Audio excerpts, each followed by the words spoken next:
there's two things at play here, that carrot and stick, and I think they're really important. So I agree that the carrot is, there's a lot of responsible tech companies that would like their products to work better, and are interested in understanding more about what that might look like. One of the things that we're seeing in Australia that I think is actually helping that endeavour, it's not perfect, is that actually increasingly funders, people who fund research, are expecting to see a cross-disciplinary team, a lived experience inclusion in the research, and an ethical framework for the development of AI. I think that's really positive. And I know that a lot of the journals, the big journals, the computer science journals coming out of the US are actually asking for AI ethics statements for new research that's being published. That's kind of the carrot. If you want to get funded as an academic, you've got to do these things.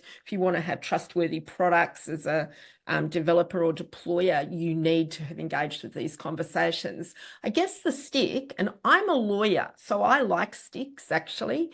The stick is we need to require people to do this.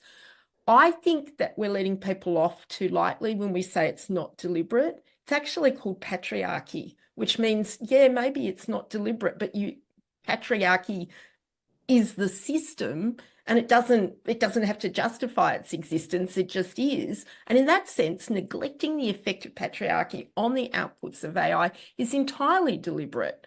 It's entirely deliberate, and that's where we need the stick. If you go on to any of those apps that we can find on app stores, you can find apps that remove people's remove clothing from an image that you load, and I can tell you who's loading the images and whose clothing's being removed.